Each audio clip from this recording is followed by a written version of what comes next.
Montreal, the everyday and the extraordinary. The Elias Macco Show on CJAD 800. Robin Flynn filling in for Elias Macos helps to turn on the microphone, doesn't it? I love the tunes. So old school. Throwing it back. For thousands of Quebecers, July 1st, which is next week, by the way, June is already almost over. It doesn't just mean Canada Day. It's our unofficial moving day here, which means boxes, bubble wrap, moving trucks, and whether you're relocating across town or just down the street, hiring professional movers can make that process so much easier, but it can also make it more expensive. Between hourly rates, travel fees, unexpected charges, that final bill can come as quite a surprise. So what is a fair price to pay somebody to pack up your life and move it from one place to another? I feel like at a certain point in your life, you can no longer bribe your friends with pizza and beer. I've moved many, many times in my life that way. Back when I had no valuable possessions whatsoever, that was totally fine. But I am 40 now, and I have friends with back problems and knee issues, and I can't ask them to move my 75-inch television for me without expecting potential damage. So I'd rather trust the professionals, which is exactly what I did when I moved 6 weeks ago. I hired professionals to take care of it for me. But when I was asking for quotes, I was very, very surprised at how expensive movers had become. Not what I was expecting at all. Ken Filgiano is co-owner of Meldrum the Movers. And Ken, it is expensive, but it is so worth it to hire professionals to do everything for you. I would agree for sure. So, I mean, obviously you'd agree you own Meldrum the Movers. There's a huge advantage to you there. But what factors determine whether somebody should hire movers or not? In our case, we had so much stuff. It was a complicated move. We were getting divorced. So we had to empty a house and then split contents into two different places that we were moving. There was a color-coded system. I was like, you know what? We're going to hire somebody. They're going to come do it for us. It's going to be a lot easier. So what factors should people look at before they decide whether to hire movers? Yeah, what you just described is a perfect example, right? When it gets a little bit more complicated, movers can add a lot of value. I'd say the biggest factor far and away is going to be size. If we're looking at maybe just a studio apartment, like that'll take 2, 3, 4 carloads, maybe a mover is not too valuable in that specific situation. But when we're talking about multiple bedrooms, 4 or 5 bedroom house, one of those duplexes with a spiral staircase in the plateau, or one of those high rises, right, with the elevators and long walks, you need the right equipment and the right professional acumen to make sure it gets done properly. So that's really where a mover is going to come in with value. Yeah, and if you've got large possessions, I know when we booked our move, we had to declare our 75-inch television literally as an appliance, like because it's so big and it's breakable. So movers have that really cool padding. It looks like a quilt that they'll wrap all your stuff in, right? So, I mean, that stuff's not cheap. It's got to be factored into the costs. Absolutely, and there's a lot of different equipment like that, right? We're talking about the moving pads, the dollies, specialized services too, like crating, right? So you see TVs that don't even fit in boxes anymore, where we need to make specialized crates just to be able to transport them safely. So there's all these different factors that really come into the price for sure. And there's also furniture sometimes that won't fit. We had a king-size bed that had to be taken apart to be able to get it outside the door. Sometimes you're removing doors from hinges to be able to fit a fridge through them. So sometimes it helps to have somebody who's got all the right tools to do that really, really quickly. They've done it a million times, and then you just don't have to worry about that, right? Yeah, that makes a massive difference, right? The experience and being able to not get caught in the staircase with the sofa, like in Friends, right? Yeah. You want to make sure you know how to pivot properly. I love that scene so much. Such a good one. Okay, so at what point do the costs outweigh the benefits? So in our case, we very fortunately were able to afford this move, but it cost us like $4,000 basically, which was a shock when I started asking for quotes, and then I asked for other quotes, and they were even higher. So we went with our original quote. But at the end of the day, when I see how much work they did, we had 2 trucks. I think there was like 6 guys. They were moving into 2 units. They were there all day with us. At the end of it, I was like, you know what? That was totally worth $4,000. Yeah, so I think really what you just mentioned is what you have to kind of do. Is the price is always going to be a major factor, if not the most important factor, when deciding whether or not to hire movers. But there's other value that's being brought there as well, right? We're talking about saving yourself time, stress, damages is always one of the biggest ones, and that's damage to not just your furniture, but also damage to your residence at both origin and destination. And last but not least is injury prevention. You got to factor that in to the whole equation. So really what I usually say is do what's best for your situation, but try to look at the big picture and try to factor everything in to make sure that it makes sense, because the cheapest option isn't always going to be the least expensive option when you put all the factors into the equation. Oh, yes. I'm in a very, Ken, this is probably not a great idea, but I'm in a lot of groups on Facebook, mainly for my own entertainment. I settle in with some popcorn and see what people are writing on the mommy groups and stuff. But I always see people posting, where can I get somebody to, a plumber really, really cheap? Where can I get someone to do my fence on the cheap? And I'm like, guys, you get what you pay for. Yeah. And when I'm trusting someone to move my appliances, maybe some precious artwork, some televisions and electronics, my leather couch, I want people that I know are going to take care of it. Yeah, that's super important. And making sure that everybody is transparent and knows who's in charge of what for moving day. It makes a huge, huge difference. Absolutely. I do have a question for you, Ken, because this was something I had a conversation with when I was moving with a lot of my friends was tipping. I had a conversation actually with ChatGPT to find out what the norms were for tipping. I mean, we're used to going to a restaurant and you tip, you get your hair done, you tip, but I was curious what that would look like for tipping. And I did what ChatGPT told me. We had 6 guys. I gave them each $50 at the end of the day. Was that enough, or was I a cheapskate? No, I don't think you're a cheapskate whatsoever there. These days, I'd say the crews get tipped slightly more than half the time. So it's not even one of those situations where they expect a tip every single move. And usually what I recommend is if you feel that the movers have deserved it, maybe just enough to get a quick bite after work, something like that. Okay, well, meals are expensive, so $50. They got a decent meal. Right.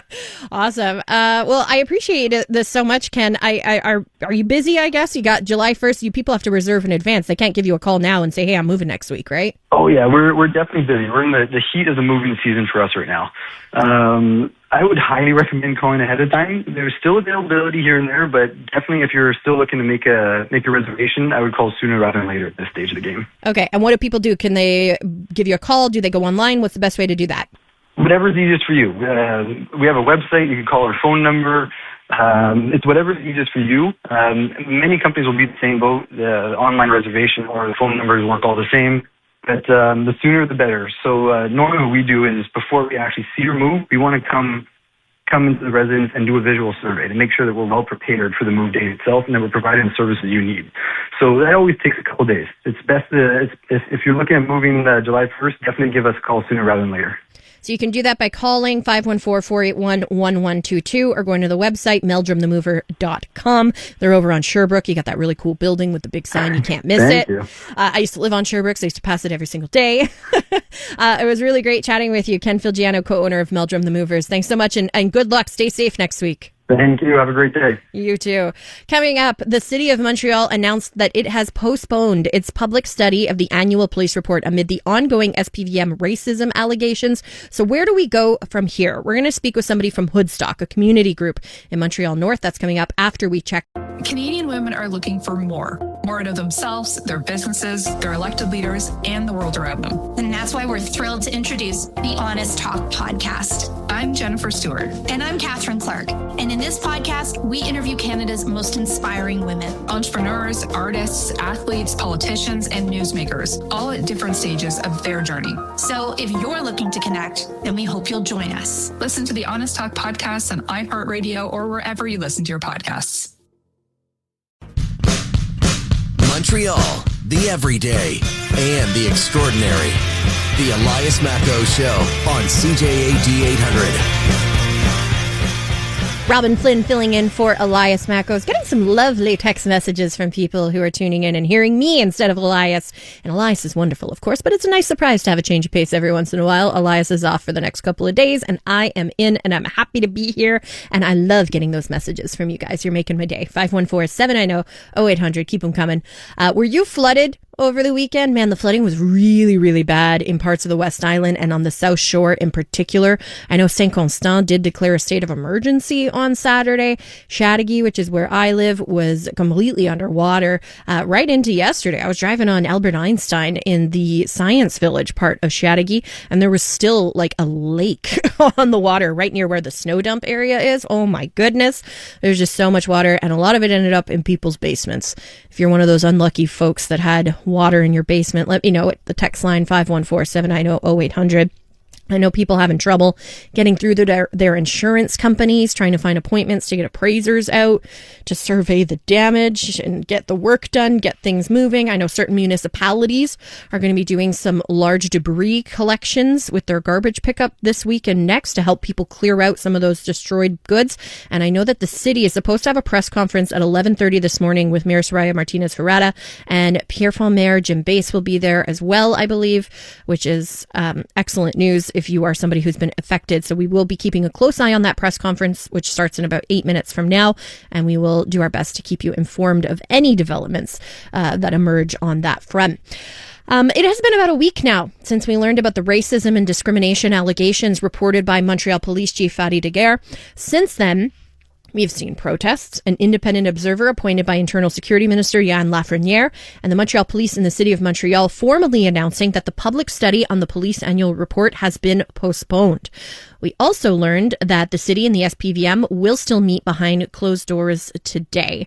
So where do we go from here? Is this enough? How do we change this issue moving forward? Because it feels like this happens all the time. Joining us now is Cassandra Exumé, General Coordinator at Hoodstock. Thanks so much for being here, Cassandra. Great to connect with you. Thank you for having me. So what exactly is Hoodstock? I was on your website earlier today. I feel like community organization isn't quite a great descriptor. Maybe advocacy group. What exactly does Hoodstock do? Yeah, it's a grassroots organization that was sadly born after the death of Freddy Daneva back in 2008. So for us, everything that's going on right now, it's a deja vu. And the whole purpose was to take all the pain, let's say, and turn it into a purpose to create projects in terms of justice, population empowerment. It's just to get the dialogue around racial profiling more permanent than just something that happened when stuff like what we heard 2 weeks ago come out in the media. Yeah. So how is the Montreal North community feeling right now after what we learned last week? I mean, shocked isn't the right word because I feel like we hear this time and time again, but it was egregious, I guess, is a better word to describe it. Yeah, I will say there's like different kind of response. Like you mentioned, nobody's shocked, but obviously it's really disturbing to kind of know what's going on behind closed doors after a situation of racial profiling is happening, knowing that the police officer was celebrating the fact that they are really happy to kind of treat us like we're not human beings. That's awful to kind of take it in. Okay. For some people, it was just a regular Friday for them, but a lot of us, in terms of organization, we really want to make sure that we keep the dialogue and the conversation open because we know it's summertime.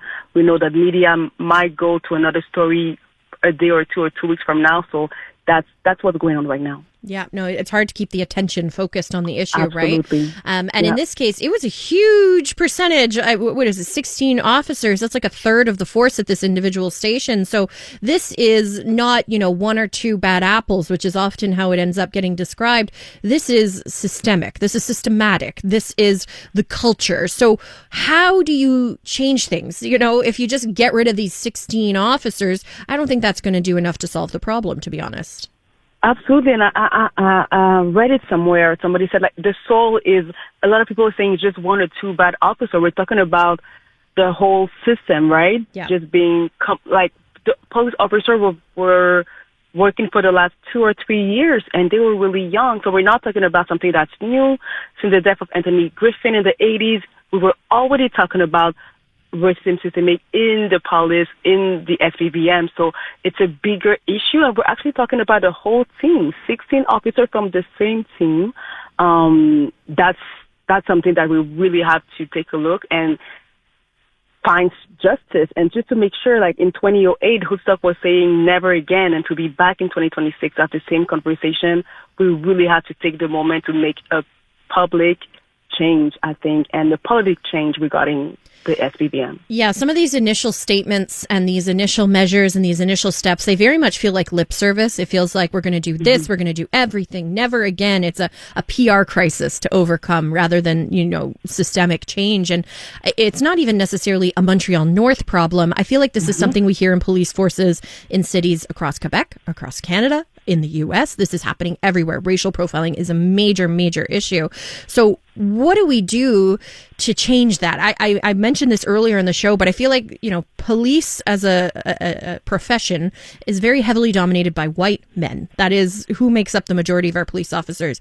More diversity, I think, would help as well. So how do we attract new people into this profession where historically minorities have not felt very welcome? And is that perhaps one avenue that we could explore? My colleague from the Clinique Juridique de Saint-Michel, her name is Maître Darvia-Joseph, is really explaining that a lot in her interview, and I think she's right. The color of the police is not white or black, it's blue. Remember when George Floyd was killed, next to Derek Chauvin was actually somebody, a black officer as well, somebody maybe from the Chinese community, if I'm not mistaken. So changing the color of the officers is going to do something. There's something that happen when they put that uniform and they see themselves as more powerful and to have the free will to kind of do what they want to do. And what we're actually seeing is that the fundamental of the police system is racist. That's the issue. It doesn't matter if they're black or white. It doesn't matter if they're 25 years old, 55 years old. There is an issue.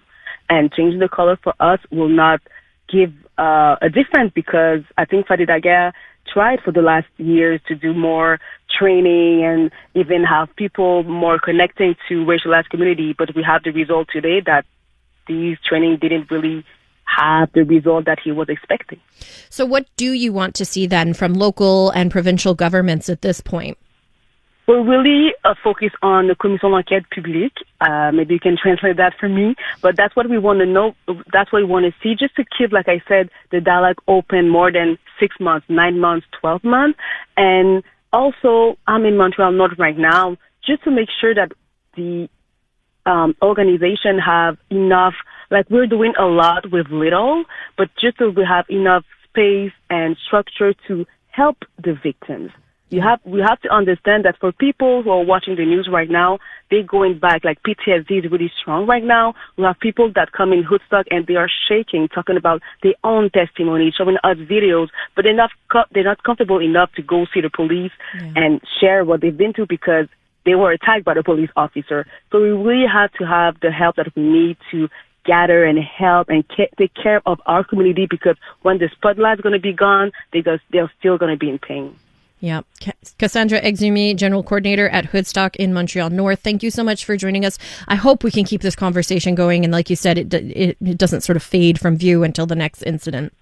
Absolutely. Thank you again for having me. You too. Have a great day. Coming up on 11:30 after the news, Mitch Joel joins us to talk tech.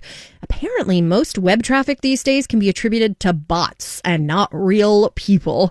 Mitch will have more on that after the news with Jason Mayoff. Pride is like love. You feel it in your heart.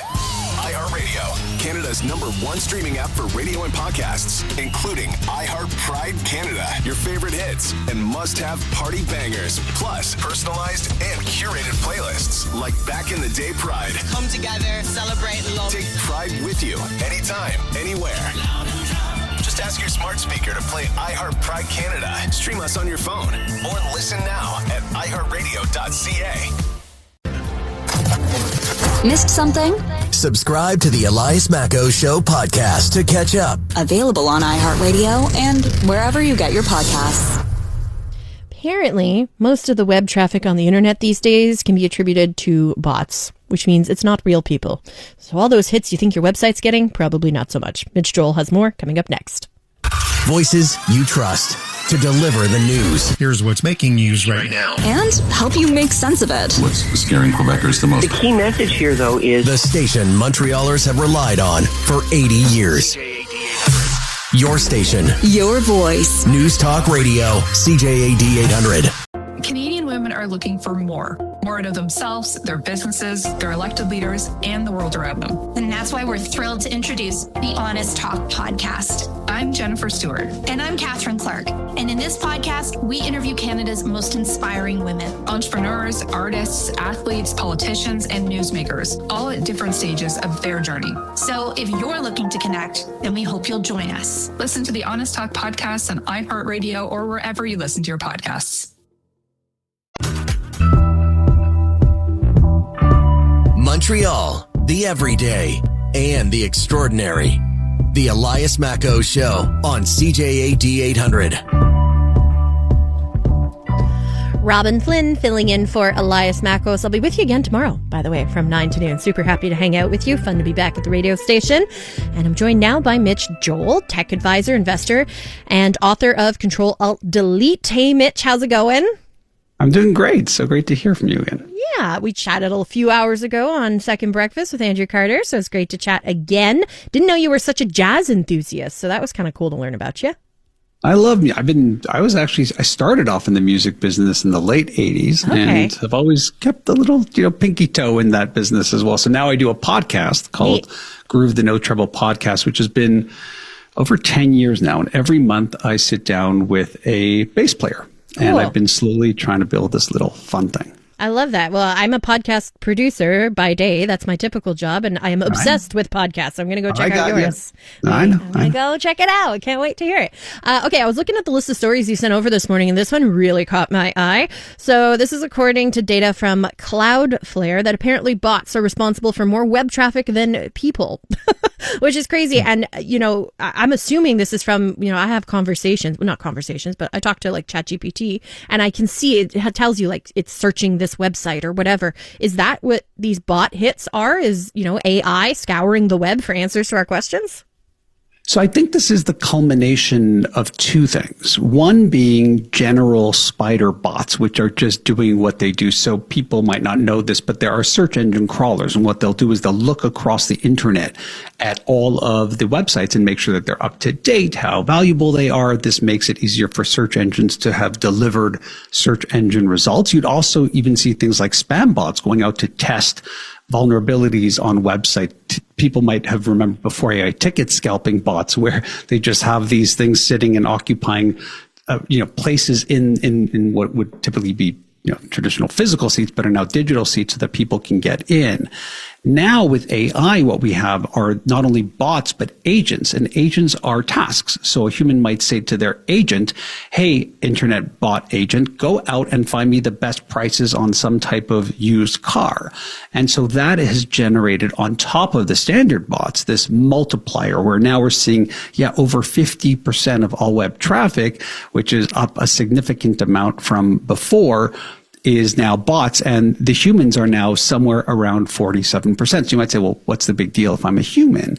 And I think the big deal is that now we just see a world where if the traffic is being generated by that, what does that mean for the people who have the websites? So how do they monetize it if it's just these bots? We also know that humans would look at things and then come back and click through. These bots won't do that, especially the AI ones. They'll look at the site and then give the answer back to the human. So it's creating this very strange dynamic where businesses are trying to figure out who pay for websites and hosting, like what do we do? Because we're not serving customers like you and me and the listeners, but we're serving essentially machines and what machines are requesting. Interesting. So your very, very pretty website doesn't matter because ChatGPT doesn't care that you've got a beautiful background, right? It's just looking at the info. Yeah, and essentially what you have is a lot of this AI traffic is just becoming its own type of a layer of internet activity. So, and by the way, there are also security nuances, and it's a nuisance for people who are trying to deal with hacking and things like that. But again, you're sort of looking at your website and saying, who am I trying to accommodate? Robin and Mitch who have a legitimate search or are looking for something? Or is it Robin and Mitch's bot that was sent out? Or is it just generic like Anthropic or OpenAI's AI bots scouring our site so that they never have to send anybody our way? And it's interesting because for years we've been prioritizing SEO, search engine optimization, right? You want to make sure that your website is ranking on Google when people are looking for your information, your product, whatever you've got on your website, that they find you. But now I'm hearing more about generative operations and stuff like that, trying to make sure that basically AI can find you and recommends you as the answer when people ask questions. So it's becoming more complicated for website owners to make sure that their websites are getting to the right people. Oh, it's a rabbit hole, Robin. We could start with this idea that I have optimized my site, mitchjoel.com, for search engine optimization, which means when Google or somebody else comes through in terms of a search engine, it's the right keywords and the right density and the right links, which is typically how we did this. And so we all did this to quote unquote game that system. And then what happens is these AI bots don't actually look at things like that. They're actually looking for a very human or different voice or different story. So the stuff that we might have been pushing people away from for years in terms of how they think about their content has now become the most valuable way to get attention. And so now you have this problem from the business side where what are you trying to chase? Because in theory, all of your SEO content now might be somewhat generic, which means everybody has access to the same content in terms of the AI. And so why would it choose one over the other? And so, yeah, the dynamics of even how you build and think about a website is very much changing today, more so than it has in the past 15 years. And if we look at it from a more meta lens, I'm not talking about like Mark Zuckerberg meta, just the word meta, if we are creating stuff for AI to find and then AI is using our website to generate answers, there's no humanity left. Everything is just AI based at that point. Yeah, my joke is bot on bot action is not hot. And so I do think that there is this world where humans want human interaction and they want it to be real. And so we may be flooding the internet with non-human activity, but the truth is we actually do want humans to be a part of it. And we are looking for more human types of content. Yeah. And so I do think the winners will be people like you and I, for example. Like I've been publishing content in my own voice for 20 plus years. And back in the day, the SEO experts were telling me, archive it all. It's not useful. It's not being indexed. And now I think that it is working very, very effectively in the chatbots. And I hope it is, because ultimately when somebody comes across my answers, I want them to feel like, wow, there was an actual human writing this. Yeah, exactly. You know what? I'm a little off topic, but kind of on the same topic. Those AI generated flyers that I'm seeing people use all the time to advertise their yard sale or their special sale at their small business. Honestly, it's such a turnoff because they all look the same. They all have the same font, the same style. As soon as I see anyone using it, I'm like, nope, not going there. And I will like unfollow their page. I will block them. But I don't think people realize how insidious it is. They're like, oh, this is pretty. And I can't afford to hire a graphic designer, so I'm going to do this. But people made flyers before AI. Like the way people are talking now, it's as if they can't live without ChatGPT, but we were doing just fine 2 years ago without it, right?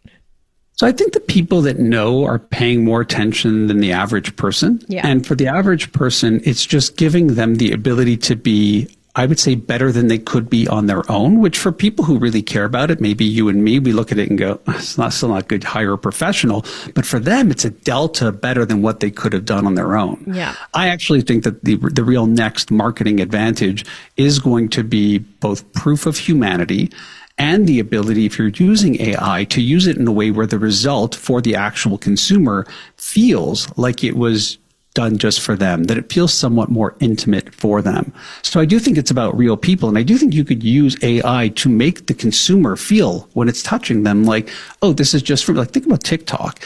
If you like it or not, the FYP, the For You page is most powerful because when you're in it, you feel like, wow, it really knows me, and not in a creepy way, in a way where you feel like this is really good and interesting for me. This is why we're captured by it. So I do think there's a bit of a balance in there where, you know, ultimately what people want to feel is that it knows them in a way that isn't creepy and that is real and human. Yeah, and TikTok's algorithm is creepy because, you know, I spend a lot of time on both Instagram and TikTok, and my Reels tab, it's not as tailored to me as TikTok is, because TikTok's algorithm, you know, you liked something and somebody similar to you liked this, so maybe you'll like that. I feel like I've gotten medical diagnoses from TikTok before my doctor figured it out. Like, it is unreal how well the TikTok algorithm starts to get to know you, which is cool, but also very, very frightening. Well, that's the shift. The shift for me is that it went from the social graph, which is you might like this because you and Mitch are friends, to the interest graph, which is you like these things. Mitch likes the electric bass. Mitch likes these types of heavy metal music or jazz. And because of that, even if Robin is following the same things as me, you're still going to have very different content. Yep. And that's the power of that interest engine. And what I see is, because they are using AI to develop that algorithm, is that the quote unquote winners from the business side will be the ones that make artificial intelligence feel to the end consumer that the experience is more human. And by the way, I do think that's possible. We're just in that weird, rough middle stage of it right now. It's new, right? Like the way we are using everybody AI. Looks the same. Yeah. So it all looks the same. It's relatively new technology. We're adapting and learning as we go, and we got to figure it out. We got to give ourselves a little bit of grace here at this point. I'm with you. Mitch Joel, tech advisor, investor, author of Control Alt Delete, and jazz aficionado. Thank you so much for joining me, Mitch. It was a lot of fun. Thanks, Robin. Have a great day. You too. 11:45 is the time on CJ. Canadian women are looking for more out of themselves, their businesses, their elected leaders, and the world around them. And that's why we're thrilled to introduce the Honest Talk podcast. I'm Jennifer Stewart. And I'm Catherine Clark. And in this podcast, we interview Canada's most inspiring women. Entrepreneurs, artists, athletes, politicians, and newsmakers, all at different stages of their journey. So if you're looking to connect, then we hope you'll join us. Listen to the Honest Talk podcast on iHeartRadio or wherever you listen to your podcasts. Time is valuable. Thanks for spending your morning with us. The Elias Macko Show on News Talk Radio, CJAD 800. Robin Flynn filling in for Elias Mackos. Describe your job, but make it sound illegal. This is a trend on TikTok right now, and I've seen some really fun ones, and I had to hop on it, of course. I created a reel on Instagram last week, over at Robin Lise Flynn on Instagram, by the way. I am a podcast producer. That's my day job. So how I played along was to say, I listen to and record other people's conversations. Creepy, right? And a bunch of people hopped into the comments to play along, and they had some really, really good ones that I wanted to share. April said, I touch people. So then I clicked on her profile. She's a masseuse. So that checks out. Creepy, though. Somebody else had commented, they didn't have their name. It was just like a screen name, Just Meta or something. They said, I make grown men and women cry. But they were a therapist. That checks out. Lana said, I get into cars with people who don't have driver's licenses. And she's a driving instructor. She's teaching people how to drive cars. Mike said, I pin people down, shine bright lights in their faces, and I remove parts of their body. He's a dentist. Not so creepy when you know what he does. Justine said, people pay me to make them suffer. And she's a personal trainer, so that sounds about right. Stephanie said, I legally sell addictive stimulants to desperate people every morning. Well, she's a barista at a coffee shop. Jade said, I shoot strangers. She's a photographer. Not that kind of shooting, so not that scary. And my absolute favorite was Jill, who said, I cut up flesh and feed it to people. And she's a butcher. That's exactly what she does, but I thought it was a lot of fun. 514-790-0800 if you have one. Somebody said, I pick up drugs and money in various locations and deliver them all over southern Quebec. I really hope you work for a pharmacy and you are delivering medications to people. Appreciate you texting in. If you were located somewhere in the West Island or on the South Shore this weekend when we had that huge rainstorm on Saturday, you were probably freaking out, making sure that there was no water getting into your basement. And a lot of people were not lucky and they lost that battle and they're dealing with flooding right now. Mayor Jim Bass, mayor of Pierrefonds, was on with Andrew Carter earlier today. Here's a little bit of what he had to say. Good morning, Andrew. Thank you for having me. Yeah, well, thanks for your time. I was happened to be in Pierrefonds on Saturday evening, and I couldn't believe the like raging rivers going down some of the streets here. What's the tally now? Look, horrible situation once again for a lot of folks when you see the band of torrential rain that passed through the sector in the 2 hours on Saturday. I mean, not only did it take a lot of the central part of my community, but Dollard, Dorval, and Pointe-Claire at the same time. I mean, the status is that we have approximately 300 to 350 homes that have been impacted by this extreme weather episode, and it's ongoing. I mean, I've been in some of the homes yesterday. It's devastation. I mean, you can only imagine the type of damages that people incurred once again, and a lot since last August in 2024, the same homes have the same type of damage once again. I met with the Minister of Public Safety yesterday, Yann Lafrenière. I spoke with him several times, and he's vowed to, at least with the government, as a first step to help folks that don't have that clause on their insurance to help them for flood damage. So this is going to be something that we're going to explore further. We have to also, in this world of climate change, we have to look at how we can make our communities more resilient, understanding that infrastructure is not designed to be able to evacuate that quantity of water in that short period of time. So what else can we do aside from trying to help folks make their homes more resilient, allow for financing to be able to do that? Do we look at the extreme, decision or measure to condemn basements and just not have us, fix our basements in the way that we're used to? I mean, I had water in my basement as well. One of my counselors did. Many did. And so we can understand a lot of the hardships that folks are feeling today. Yeah. Now, this is an interesting subject. If we're going to get more of these extreme weather events, then is that a possibility that new building codes will not allow us to have basements? Well, this is certainly one of the discussions that has to happen. And, a lot of the homes that sustained major damage, not all, but a lot, have those downslope driveways, and in some cases, we've talked about for years that there is technology and the type of infrastructure and doors that you can put in your garage to hold water back, sponge doors, if you will, in the framing. Well, we have cases, where these types of doors failed just simply because of the pressure of the water that was pushing. So, look, this is a debate and a discussion that we're going to have as a community, and not only us, everywhere throughout Quebec has been dealing with this, and we've seen the images throughout, but it doesn't take away the stress and the anxiety that folks feel every time there's a rainfall. I mean, even yesterday afternoon, for about 40 minutes, there was a downpour, and again, you're thinking, is that going to cause more damage? And luckily, it stopped and it evacuated. But, the infrastructure, like I said, that was put in 50, 60, 70 years ago wasn't designed to accept this amount of water at the same time. And the result is exactly what we saw on Saturday. Okay, are there still a lot of people in your area without power? And if so, how do they pump their basements out? There's still a segment of the area that has no power. We have we work in close collaboration, of course, with the fire department, the SPVM. The fire department is dispatched. They have a list of addresses that they visit, and their role is to make sure that, number one, the house is safe and the residents are safe, but also to pump out water to access the power panels and make sure that all that is turned off. And then in the event that residents get rid of all the water at some point or it subsides, well, then they have to get a master electrician to make sure that they verify everything before they turn everything on. So these are, guidelines that have to be respected by everybody, because the last thing we need is somebody getting seriously hurt, if not worse, or any fire that could occur thereafter. And so these are, steps that unfortunately some that live in these areas that have been flooded before know already. But again, Andrew, the folks that have gone through this, year after year, unfortunately, once again find themselves in this predicament.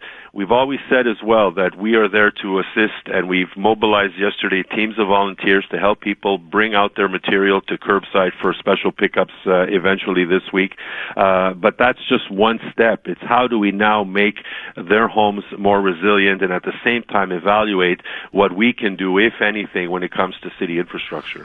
That's Pierrefonds Mayor Jim Bass in conversation with Andrew Carter earlier today. He mentioned a power outage. That conversation was from like 4 or 5 hours ago, so I just went to double check to get most updated information on Hydro-Quebec's website. There are still 449 addresses impacted in the Pierrefonds-Roxborough area, mainly west of Sources and north of Gouin. So really at the tip of Pierrefonds-Roxborough is the main area impacted. Work in progress. They're saying power should be restored by 5 p.m. this afternoon. So you still got another few hours without power. So hopefully you can get that basement pumped out if you've got water in your basement. Hopefully you can get that dealt with sooner rather than later. And I hope everything goes smooth with your insurance company, because that's the hardest part, is dealing with the insurance, the adjusters, Everybody. A little bit earlier, we were talking about a trend that's going around on TikTok right now. Describe your job, but make it sound illegal. And some of the funnier ones that I had seen. This person says, my job is to sneak up to people's houses, take them by surprise, and collect all their personal information. This person works for Stats Canada. They do the census data collection. Make sure you fill out your census. They will show up at your door. I had moved May 1st, so I didn't get a census because I moved into a brand new apartment building. So no one had ever lived there before. And I left my old house, and this guy showed up at my door. You didn't fill out your census. I was like, I never got one. I'm really, really sorry. I promise I'm not trying to break the law. Somebody else says, I deal in the possessions of the departed. That's from Elizabeth. She's an antique dealer. Oh, I like that one. This one, where was the other one that was really, really funny from Kyla? Oh yeah, I control people and their wages. I'm a director on a board. So that makes a lot of Close your eyes and you can hear the entire world come alive. 2026 FIFA World Cup is on, and you can stream it all live on TSN Radio. From the opening kickoff to the final celebration, every match, every moment. Listen to FIFA World Cup on TSN Radio. Here's Canada the liftoff. Available on iHeartRadio. Says, describe your job and make it sound illegal. A lot of fun. If you go on TikTok, there's some funny ones out there. Thank you so much for hanging out with me. I had so much fun today. Thank you to everybody who came in studio and was on the show. It was so much fun. Thank you to Maxime Cadot and Marissa Ramnandan for producing the show. It was so much fun to work with you guys. Thank you for listening. I will be back filling in for Elias Makos again tomorrow from 9 to noon. Can't wait to do it all over again tomorrow. Have a wonderful day. And if you are still bailing out water in your basement, my heart goes out to you. Ask for help. Call your friends. Get somebody to bring you a snack. Get somebody to come help you out. I'm sure your back is killing you at this point. Take care of yourself. Your news is next with Jason Mayoff. The newest tracks. Let's go. New music. And the next big thing. Always on the new music first. Your first place to hear it all. 'Cause you gon' like it, love it, wanna play it twice. Playing now. iHeart New Music. Your digital station for brand new drops, fresh finds, and tomorrow's bangers. I think we need something new. Discover iHeart New Music. Always fresh, always first. Stream now on the free iHeartRadio app. You're listening to the Voice of Montreal. News Talk Radio, CJAD 800. An iHeartRadio station. Pride is like love. You feel it in your heart. iHeartRadio, Canada's #1 streaming app for radio and podcasts, including iHeart Pride Canada, your favorite hits, and must-have party bangers, plus personalized and curated playlists like Back in the Day Pride. Come together, celebrate love. Take Pride with you, anytime, anywhere. Just ask your smart speaker to play iHeart Pride Canada. Stream us on your phone or listen now at iHeartRadio.ca.